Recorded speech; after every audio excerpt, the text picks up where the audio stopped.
Shang gazed into the distance where several planets were revolving. Suddenly, a fiery light ignited in the young man's eyes. My spiritual power is currently at level 11, he thought.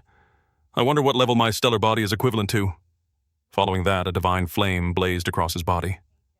Shang pondered. My martial arts and skills have evolved so much after fusing with my master's Daos that I can't even clearly define their current level. As for my martial arts prowess, I wonder what kind of changes my fist techniques will undergo even before I enter the martial god state. And my grandmaster skill void shattering. I need to strengthen that. I also have a lot of inspiration and ideas for forging my own new weapons to test out. As for the Tao of nature gifted by his master Yang Yizhou Shang thought for a moment, and realized that the time required to fully digest it was staggering, so much so that it made his scalp tingle. The main reason was that Shang's harvest this time was simply too immense. If he wanted to completely absorb and convert it into his own strength, it would be a long process. I can sweep through and organize my gains as I digest them. I'll consider using my origin power to probe the location of the next civilized planet, Shang thought, looking up at the desolate starry sky before him. Just then, Shang's expression suddenly shifted. A smirk appeared on his lips as he mused, "More outsiders have arrived." He blinked a slow smile, spreading as he decided to leave the dreamscape. Perfect timing. I'll just use you all as test subjects. Elsewhere in space, tens of thousands of kilometers from the Azure Star, two black starships abruptly warped out of the void, hanging silently. The two individuals inside the starships were communicating. A man known as Ghost 7 opened a holographic panel. On it, two figures appeared. One was a large, burly man, Flanders, who was eating a chicken leg, and the other was a beautiful young woman lying beside him. Ghost 7 spoke first. "Flanders, you got the boss's message too, right? What's the plan now? What do we do?" The fat man. Flanders replied while panting and tearing into a chicken leg. "Tch. We'll just have to go directly to the coordinates where Akich lost contact. For all we know, the guy ran into a star police patrol and got himself killed." The image of Ghost 7 on the opposing screen just chuckled nonchalantly. "Isn't that even better? That's one less person to split the money with."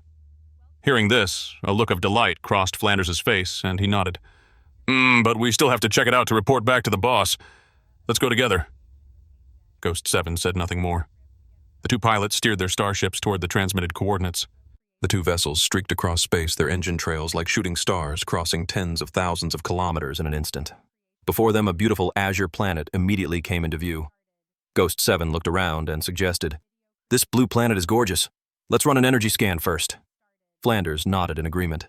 They both halted their ships and activated the onboard energy scanning equipment. A moment later, a beam of blue light shot out from each starship toward the planet ahead. Flanders and Ghost 7 sat inside their respective ships, watching the holographic panels in front of them as the scan results continuously fed back. Scan progress, 32%, level 6 plus energy source detected, level 7 plus energy source detected, level 8 plus energy source detected, level 9 plus energy source detected. The feedback seemed normal until the scan reached 100%. Scan complete. Final analysis. 24 instances of level 9 plus origin power. No instances of level 10 plus origin power detected. Flanders frowned at the results. He stroked his chin, a puzzled look on his face. "That's strange. Akich's ship is clearly on this planet, but the scan shows no energy sources above level 10. Could that guy have abandoned his ship and fled?" Ghost 7, on the other hand, looked completely unconcerned. "As long as it's not the Star Police, we're good. Let's retrieve the ship and then go back to report to the boss." "Haha, good point." Flanders nodded. Ghost 7 then voiced his other thought. "While we're at it, we can plunder this planet's resources." They were members of the notorious Red Bronze Star pirates infamous across several star sectors. As such, their emotional attachments were incredibly thin.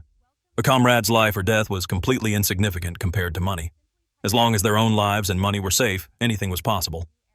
"Let's go. We're heading down," Ghost 7 proposed. The two then piloted their starships, rapidly descending toward the Azure Star. However, just as their ships were about to enter the planet's atmosphere, their speed suddenly slowed as if they had flown into an invisible swamp, making movement difficult. Eventually, they came to a complete stop. The scanning system, which they hadn't turned off, suddenly lit up and began blaring an alert. "New energy source detected, scan results inaccurate. Rescanning." Ghost 7 broke into a cold sweat. He wondered in confusion, "What's going on?" A series of alerts flashed on the screen. Level 10 plus energy source detected, scan results inaccurate. Rescanning. Level 11 plus energy source detected. Scan results inaccurate. Rescanning. Level 10 plus energy source detected. Scan results inaccurate. Rescanning. Level 11 plus energy source detected.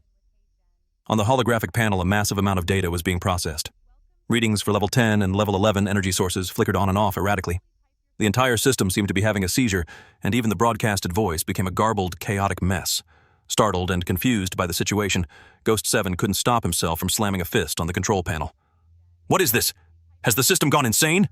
he yelled urgently to the fat man. "Flanders, my side seems to have detected a level 10 martial artist." Hearing this, the fat man was incredulous. "What the hell? My scanner isn't picking up anything." Flanders scoffed. "Think about it, Ghost 7. How could a level 10 possibly appear in a hick planet like this? It's definitely a system malfunction." The moment he finished speaking, his pupils contracted violently. He saw something that made him jump in his seat. The planet before them suddenly erupted in flames, radiating a terrifying heat, as if a sun were incinerating everything in its vicinity. Flanders and Ghost 7 stared, their mouths agape and a chill running down their spines. Is that a sun?" they exclaimed in unison. Ghost 7 was utterly bewildered. What is this? A sun this close to a habitable planet? How's that possible?" The fat man. Flanders seemed to sense something and shouted, "What the? That's not a star. It's some kind of martial Tao manifestation. There's a figure inside it." Just then, the two of them saw an impossibly large and majestic figure silently emerge from the azure star's atmosphere. The figure's eyes were like two blazing suns, and within those suns, a divine three-legged golden crow could be seen soaring. The figure looked up, its cold gaze fixed upon them. It opened its massive mouth, releasing a mental wave that shook the void. "This is the Azure Star. Space trash is forbidden from entering." Lu Sheng's voice pierced through the layers of the starship's hulls, converging in the ears of Ghost 7 and Flanders into a majestic roar like heavenly thunder. Flanders was petrified with fear. He screamed, "Ghost 7, run!" Instantly, both starships bolted away at top speed. Flanders gritted his teeth. "Damn it! Now I finally know how Akich died. That's a monster. A level 11 monster. That thing has the strength of a level 11 expert at least. Jump to hyperspace now. We have to report back to the boss." Lu Sheng, however, stood with his hands still casually in his pockets, watching them calmly. A second later, his spiritual power flared. The young man's eyes turned icy as he spoke. "Since you're here, why bother leaving?" Ghost 7 and Flanders were just feeling a surge of relief as they prepared to accelerate their ships for the jump. But in that instant, an invisible wave of spiritual power passed through the ship's hulls and slammed into them. Their bodies convulsed violently. The smiles on their faces froze, their eyes quickly dimmed, and in the next breath they were completely paralyzed in their pilot seats as red froth sprayed from their lips. What? What is this spiritual power? This is level 11 spiritual power. Their hearts were still beating furiously, but their martial Tao souls had already shattered like glass. Who is he to possess such immense spiritual power? In the next moment, they both became corpses.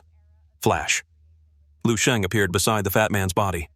The young man murmured coldly, "As a level 11, killing people is like cutting grass. I just lightly touched their martial Tao souls, and they were instantly extinguished." "I wonder when I became this strong," Lu Sheng mused with emotion. Not long ago, level 11 was a goal he had struggled desperately to reach, and now he had already stepped beyond it. To be honest, even Lu Sheng himself didn't know what his true power level was. His martial arts realm was level 9, but his spiritual power was already level 11. Meanwhile, aboard the Demon Claw, the flagship of the Red Bronze Star Pirates in a distant star sector, a well-built man in exquisite clothing with an air like that of a cosmic noble sat in deep thought. This was Red Pupil.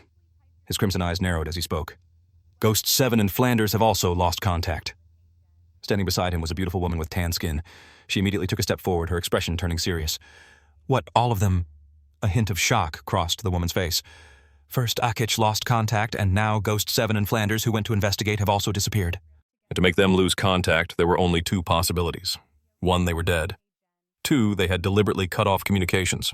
Either scenario was unsettling. "How interesting," the red-eyed man sitting at the long table said. He casually pulled up a star chart, zooming in continuously until it locked onto an ordinary-looking, beautiful blue planet. To think that a small level 1 resource planet could make 3 level 10 martial artists vanish without a trace. Ha ha ha. The red-eyed man stared silently at the holographic planet before him, his eyes narrowing slightly as an icy glint flashed within them. The woman standing beside him asked in a low voice, "My lord, could it be the Star Police?" "Unlikely." The red-eyed man shook his head nonchalantly. "Even if it were enforcers from the Star Police, it's improbable that the three of them couldn't even send out a single message." "You mean they were likely eliminated in an instant?" "We're going to find out," the red-eyed man said slowly, his gaze fixed on the azure star. Our Red Bronze Star pirates have lost 3 members for no reason. I deserve to know whether they are dead or alive. The woman was about to warn him that it could be a trap. My lord, what if you also... Red Pupil cut her off with a sinister smile. Rest assured, I have a trump card.